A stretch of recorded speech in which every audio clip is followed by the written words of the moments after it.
In this lecture, we want to talk about analog to digital conversion.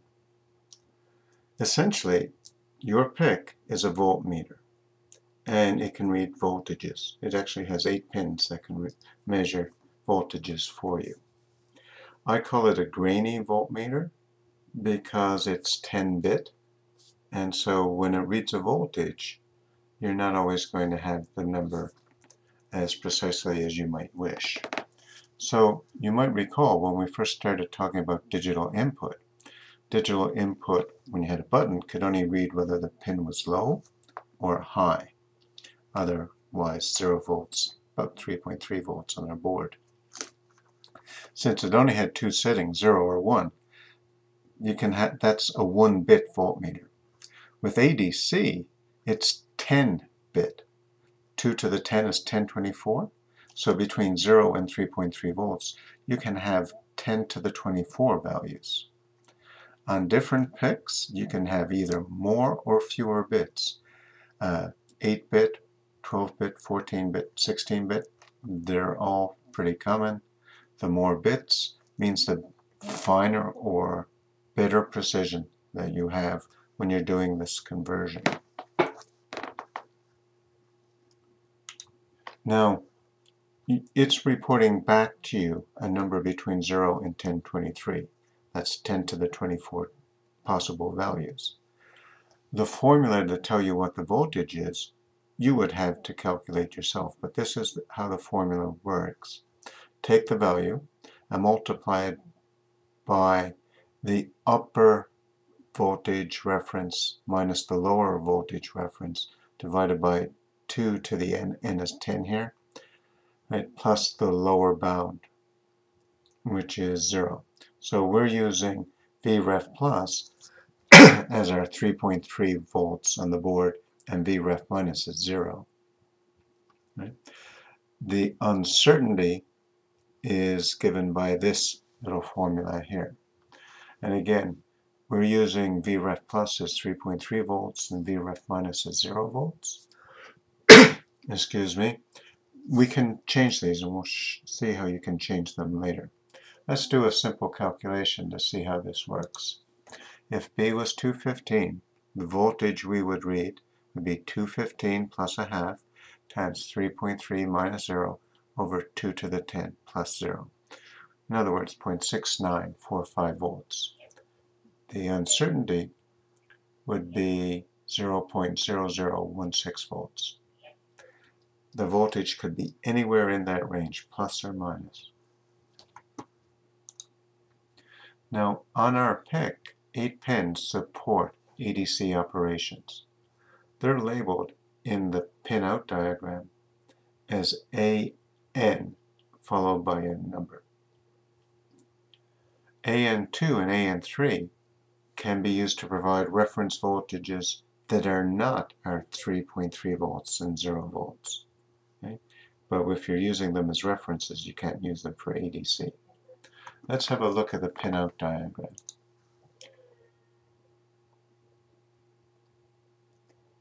Here we have that AN0 is pin 2, pin 1 is pin 3, AN2 is pin 4, AN3 is pin 5, and then no more on this side, but 4 more on this side. We don't actually go up to 12 here because this is a small set. Let's look at the functions that are used for ADC. There's one complicated one, and the rest are pretty straightforward. The main one is OpenADC. This configures the ADC module for what you want to do. It's got 3 settings, and it takes a fair bit of work to do this. Set channel ADC, that's fairly simple. That simply says, I want to use this pin to measure the voltage. Convert ADC starts the operation, so you pick the channel, then you start the operation. ADC is a long process. Well, it won't appear that long to us, but in terms of the board, it's a long process. it takes a time to do. So it'll be busy for that time, and you can't read the value doing that until it's actually finished up. If you try and read the value before it's finished doing the ADC, you're just going to get a bad number. We seldom close the ADC. We're running these chips perpetually, so we usually want to keep them running. So the set channel, the parameters are of the form ADC underscore CHN, where n is either 0 to 12, but on our board we don't have many of those, and it refers to ANN, right? So if ADC CH0, that's AN0. Okay? You can only read the voltage from one pin at a time. We only have one ADC module, and while it's busy, it can't do anything else. And so you can't measure two voltages at the same time, but you can run them sequentially. And it only takes a few milliseconds to actually make the measurements. So they will appear to be almost simultaneous. But there is a time difference, which in some cases could be important.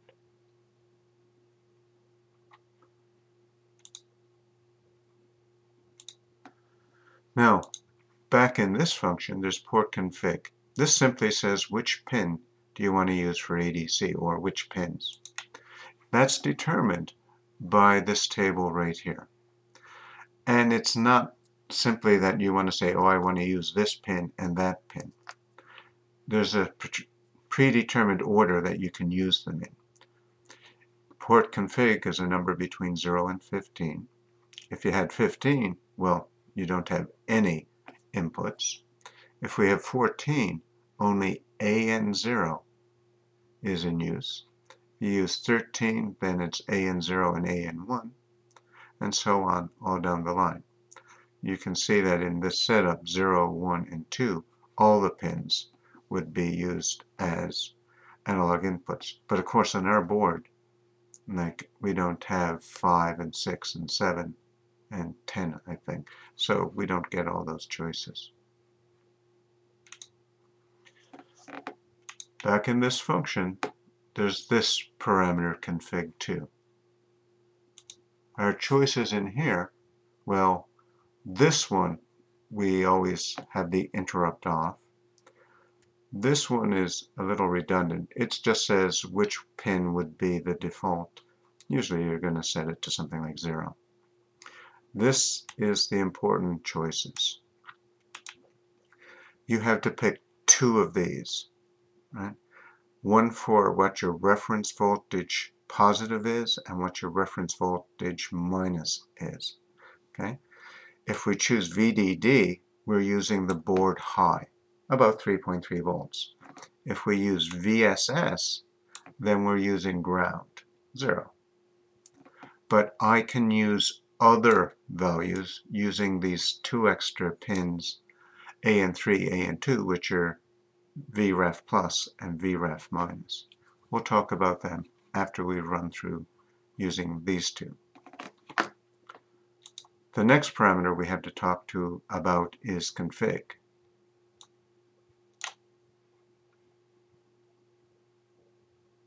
Okay, so here we go. We want to rate justify this.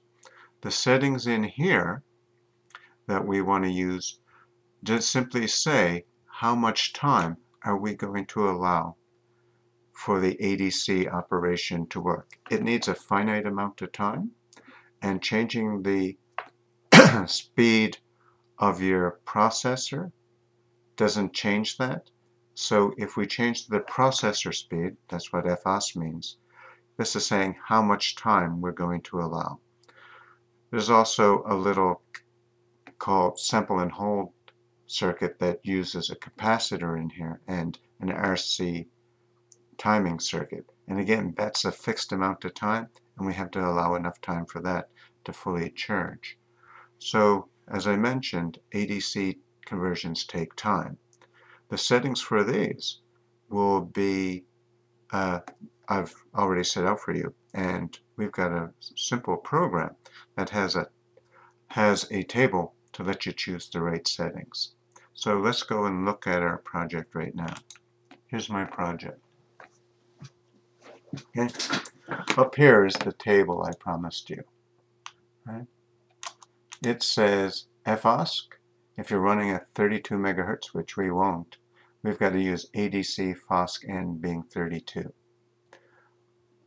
If you're less than 2 megahertz, the smallest value 2 will work. And since we're at 1 megahertz, sure enough, that's what I did. And this guy should always be set to 2. That's more than enough time for us. When you do ADC, you want ADC to complete, so you got to give it enough time. But you don't want to waste time, because the faster you can do ADC, the more samples per second that you can take. So if you're doing nothing, then you're slowing down your sampling rate. And usually you want a higher sampling rate. So usually try to choose these numbers appropriately. So here's our main function, OpenADC, right?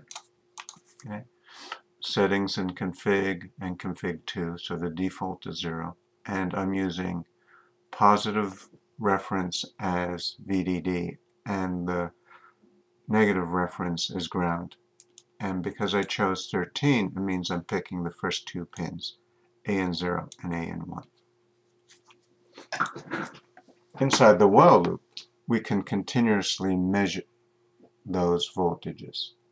So here I set the channel, right? So this is AN0. I start the process, and then I wait for it to be finished. When it does finish, I can read the value.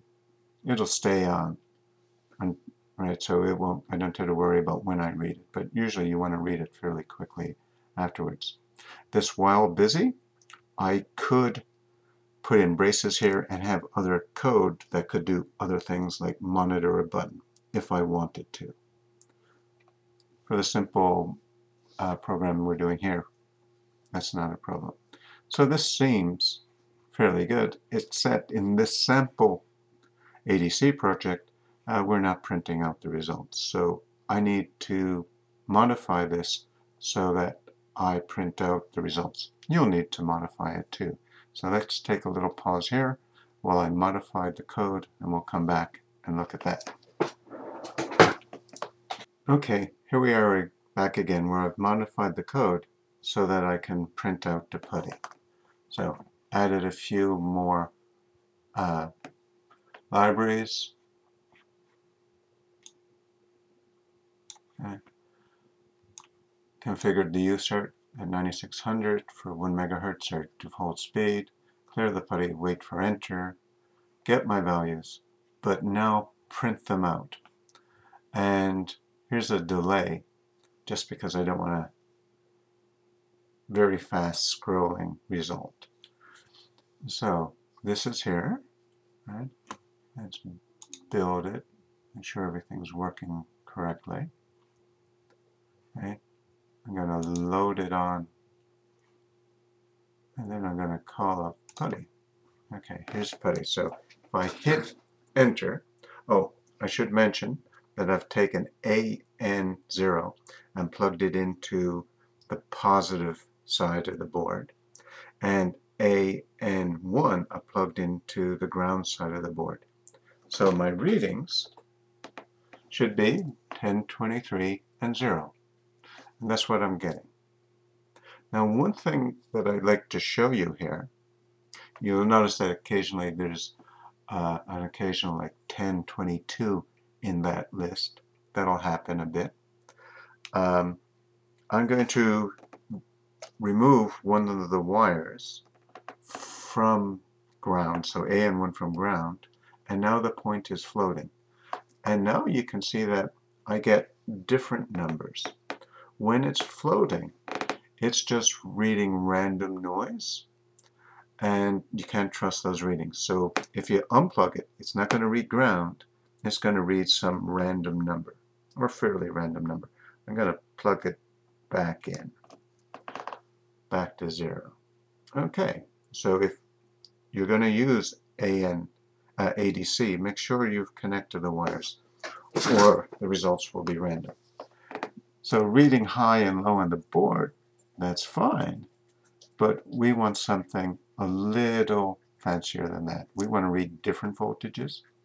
So what I've done up, and what you have in your kit, is something called a voltage divider board. I'll show you that on a little video right now. Hi, this is your voltage divider board. All it is a bunch of resistors connected in series. When we plug it in to power and ground, there will be different voltages at different points along the wire. So all we're going to use this for is to have different voltages that we can test the ADC module on our chip and make sure it's working the way we expect it to work. So for instance, if you connect up here, we should get the entire voltage of our board, which is about 3.3 volts. If I connect it here, I've got 3 resistors out of a total of 4 identical resistors. I'm going to get 3/4 of the total voltage, which was, again, about 3.3 volts. Midway, I'll get half the voltage. Down here, 1/4 of the voltage. Down here, 0, because I'm at ground. You might have one that has 5 resistors. Doesn't make any difference. Wouldn't be quarters, it'd just be fifths. So we're going to use this to test our ADC. Make sure we've got it working correctly. Okay, back again. I've got the board attached, and all I'm going to do using the same code is I'm going to take AN1 and touch it to different points on the board and see what I get. So let's get Putty back up here. Reset the terminal, reload the program, and so I'm taking out this wire. Okay, I'm going to hit enter here. Okay, you can see it's floating. I'm going to touch the high end of the board. You can see it's reading 1023. I'm going to move it down 1 resistor. All right, sorry, make that, I just pulled it loose. Okay, and you'll see it's reading about 3/4 of the voltage because I have 4 resistors here. Remove it again, put it halfway down, and now you see 512, that's halfway. Right? Touch it down again, and I'm reading about 1/4, which should be 255, 256, and touching it to ground. I get 0. So yeah, I can measure different voltages. Be nice to have some interfaces that were a little better than that. Okay.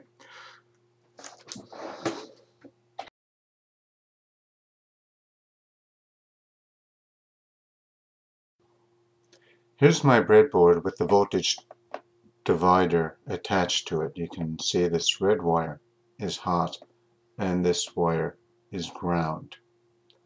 Over here I have AN0. I've just got it plugged into high, and AN1 I've plugged into ground. This wire, AN5, I'm going to use it in its VREF plus setting. And what I've done is I've plugged it in just under the first resistor. Right? So the voltage for this guy is not going to be 3.3 volts up here, but 3/4 of 3.3 volts. Pin 4, which is AN4, I've got it down here. I'm going to use that as VREF minus. And this is 1/4 of the voltage difference above ground. Okay? So when I use the external references, I'm changing what VREF plus and VREF minus are. I could set them to the ends, so it would be no different from what I had before. But we want to see what happens when we test this point and this point. Okay, as you saw in the little video, I'm going to use Vref plus and Vref minus as different voltages from VDD and VSS.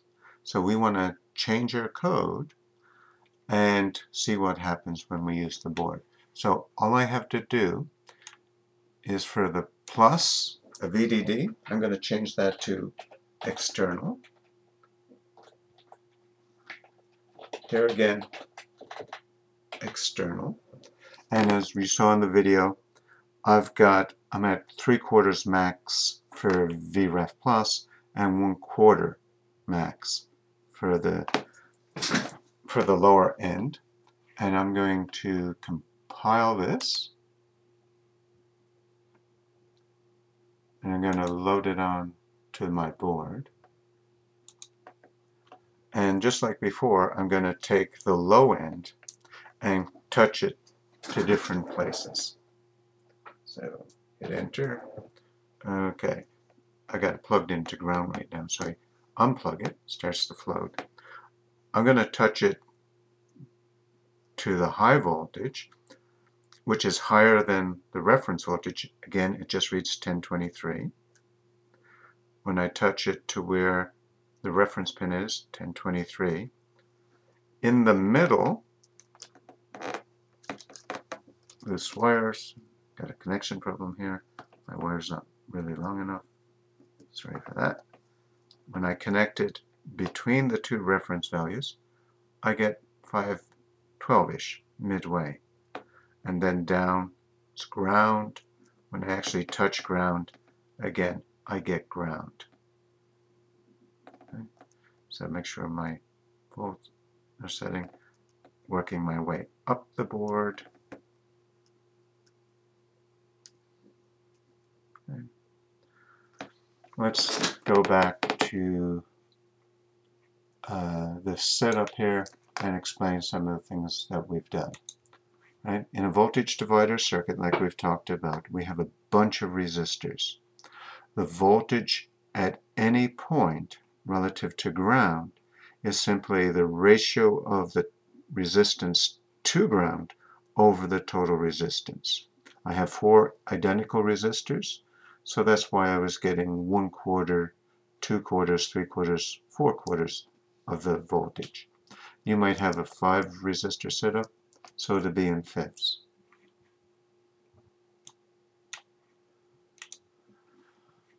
To change my program, all I did was replace VDD with EXT and VSS with external. You can change both or just one of them, right? You could say use a different voltage here, but stick with ground. Doesn't matter.